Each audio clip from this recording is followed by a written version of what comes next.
Maya Payabak, magandang umaga po.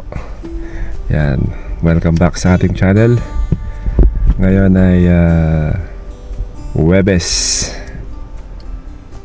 July 18. Yan, ano na, mag-aalas 6 na. So hatid ko si Jo sa trabaho ngayon dahil long day siya at ako naman ay day off. Since yesterday off ako, pero yun, ngayon lang tayo nag-vlog dahil nagpahinga tayo ng todo kahapon dahil ang pasok ko last week ay 8 straight days. So ngayon ay hahatid ko lang si Jo. Ayan siya, pakita natin ang sasakyan. Morning. Ang aga mo naman.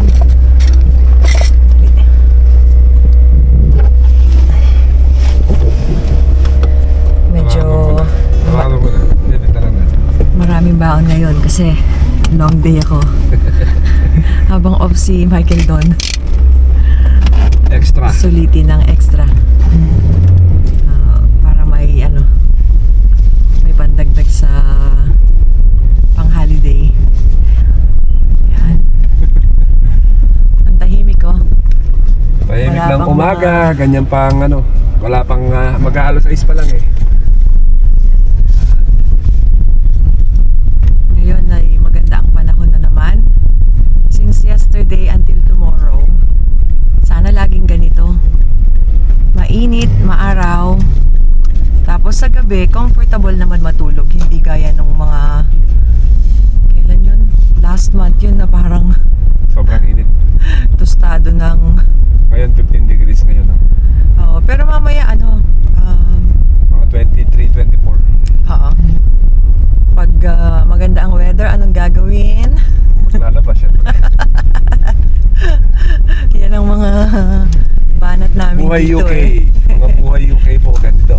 Para makatipid sa makatipid sa Sa tumble kuryente. dryer, sa kuryente. Tsaka maganda kasing nagsasampay sa labas, mainit. Mas Bilis lang matuyo yung damit. hindi ka naman naalis. Wala kang gagawin ngayon. Wala, ano lang. Luluto lang. May a-attendance siyang Swimming ni Joakim. Tapos living doon nung kasama namin sa trabaho. So hindi ko pa sure kung magluluto ako. Bibili na lang ako ng sa Costco. Kung magluluto ako ng isang putahe o bibili ng pizza na lang sa Costco. Pizza na Bahala lang. Tapos dalan mo ako sa trabaho.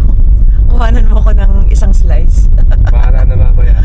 Para meron na akong lunch. Kasi Malaki. kasi kung adobo iniisip ko para matikman nila.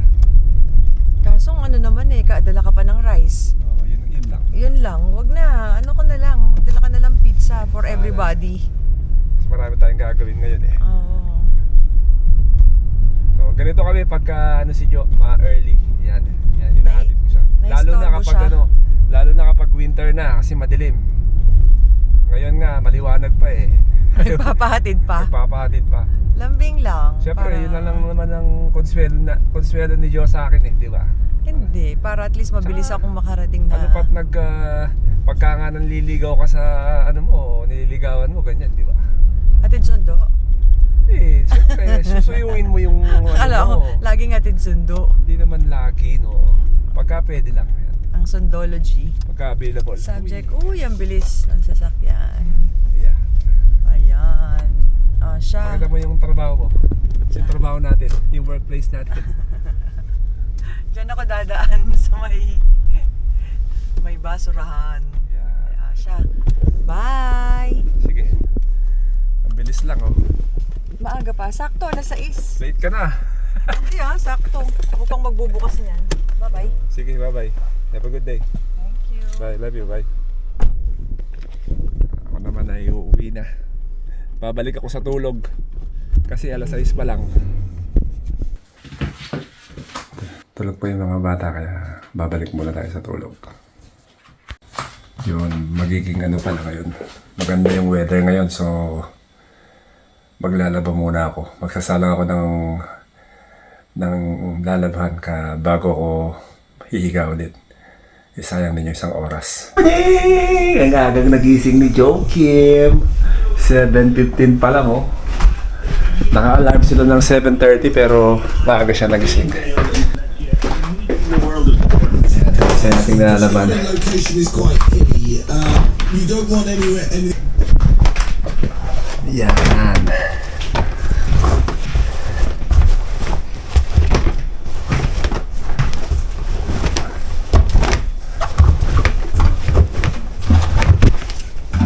Yun. So, medyo makulimlim ang panahon.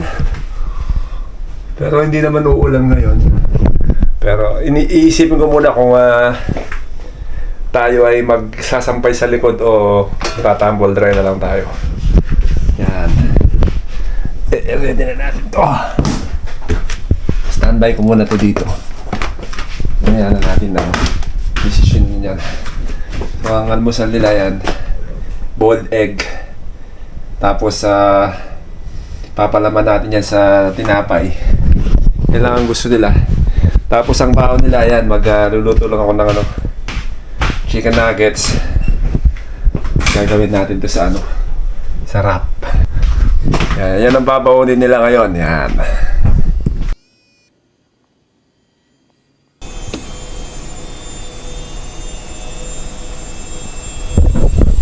Yun. 111.85. Medyo mataas yung sa baba.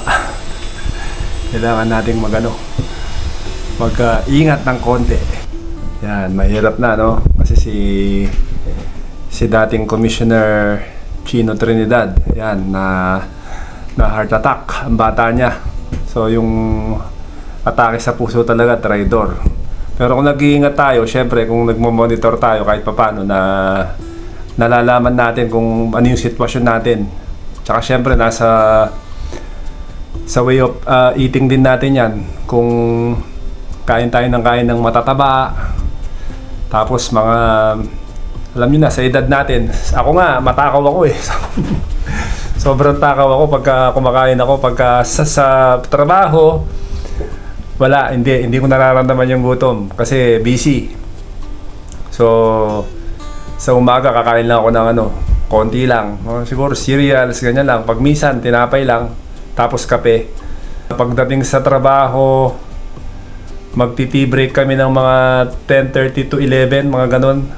Pagka busy siguro kahit hindi na kami nakakapag-tea.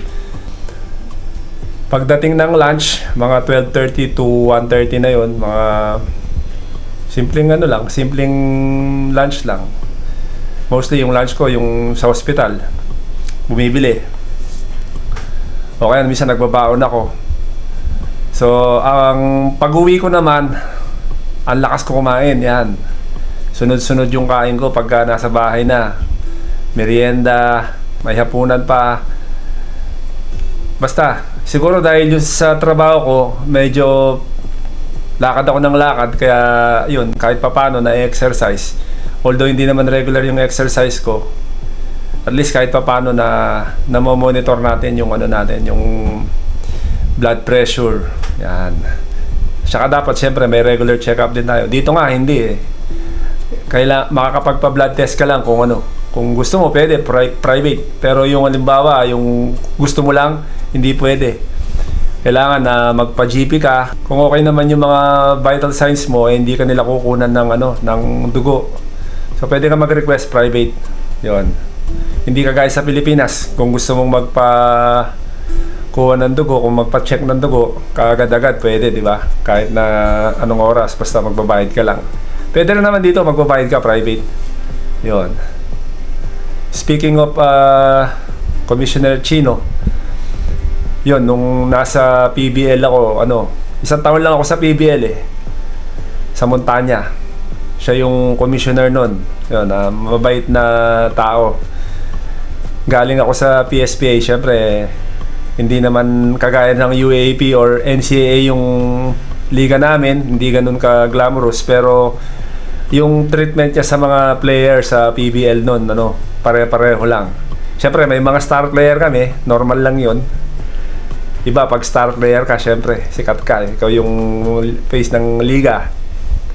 Pero yun, kahit pa paano si Commissioner Chino noon, mabait na tao, yan. Parang nangungumusta lagi pagka nakita ka. A few moments later. Yan. Naisampay ko na lahat. Papakita ko lang sa inyo. Yan. Diba? Ganda ng sinag ng araw. May kumot pa akong nalaban, oh. Hindi, ano pala yan. Duvet cover. Yan. Ginagamit kasi ng mga bata ng walang ano yan, ng walang duvet pagka ganitong panahon. Yan. Pagka sobrang init, syempre hindi ka naman magdudubay, di ba? So, yun.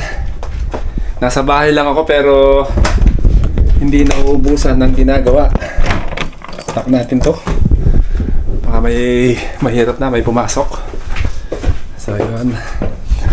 Tapos, naipack ko na rin to. Yung huling sapatos na nabenta. Nabenta lahat ng sapatos na nilista ko sa Vinted. Yan.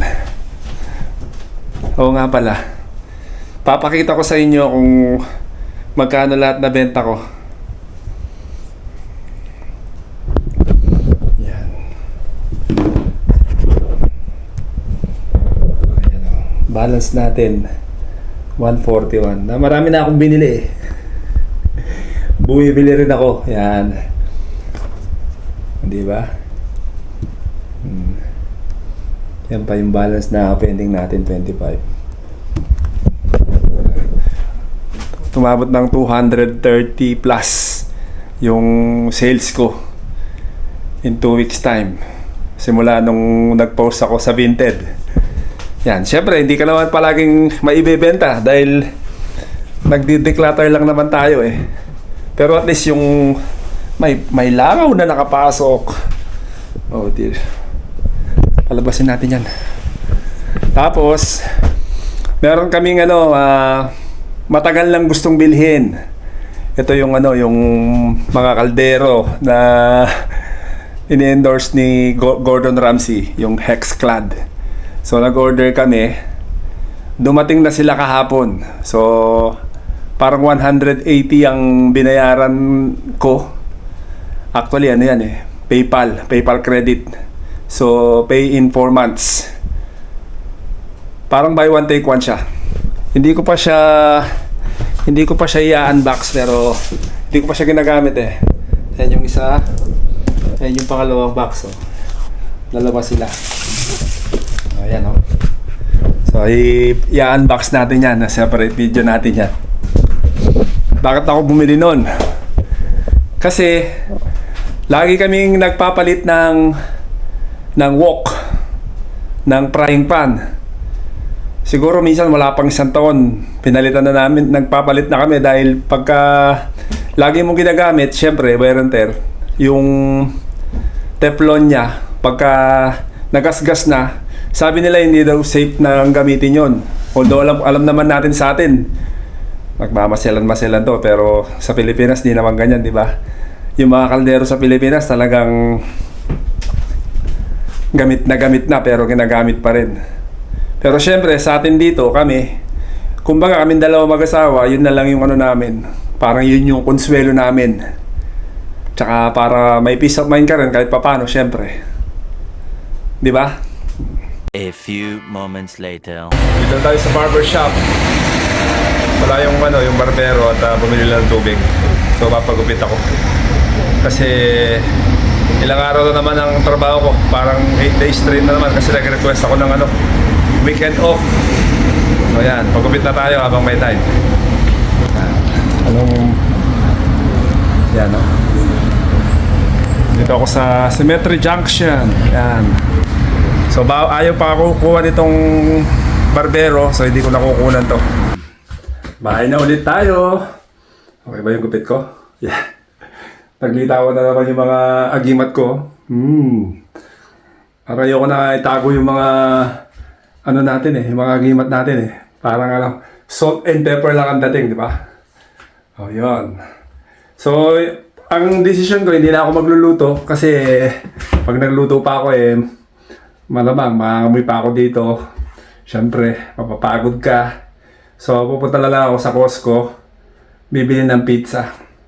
Tapos si Joe din ay nagpapabili rin siya ng isang box. Dadaling ko raw sa trabaho niya. Feeling galante siya ngayon. Siguro share niya yung pizza sa ward niya, sa unit niya. Yan, okay.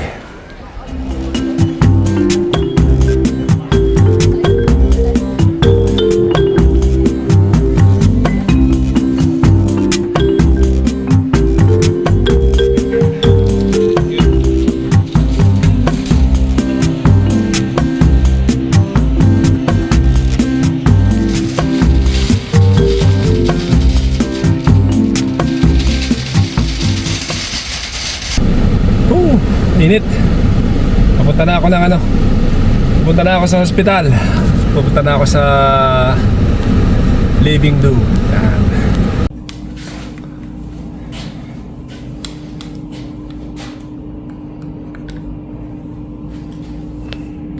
Nandito na ako. Wala pa sila. Talauna, pero syempre may mga ginagawa pa sila, kaya dito na muna ako. Mag-chill na ako.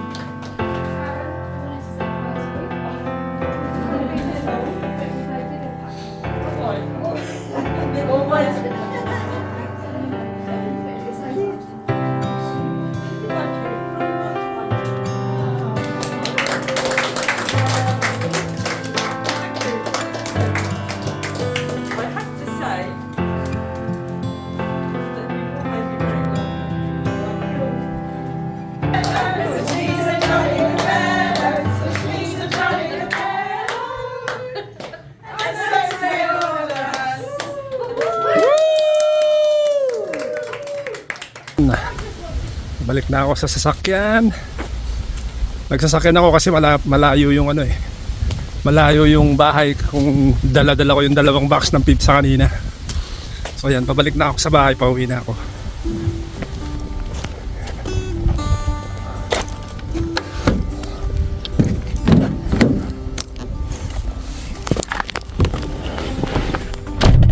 Yun. Nakakaano din yung medyo nakakalungkot yung party kasi after 25 years of working in the trust, sa hospital siya nagtrabaho, si Karen. Yun, ilang linggo na lang magre-retire na siya, kaya yun medyo nakakalungkot na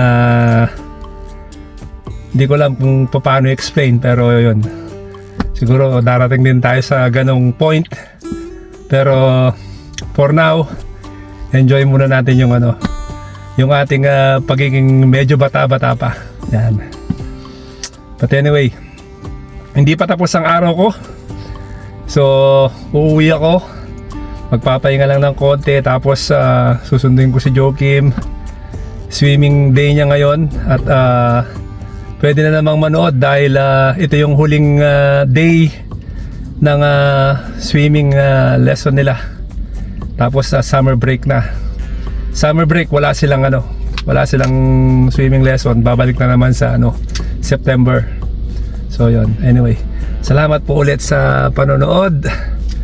At sana nagustuhan nyo yung video natin ngayon. Sa mga hindi pa po nakakapag-subscribe, sana po subscribe kayo. Yan, God bless us all po. Salamat po.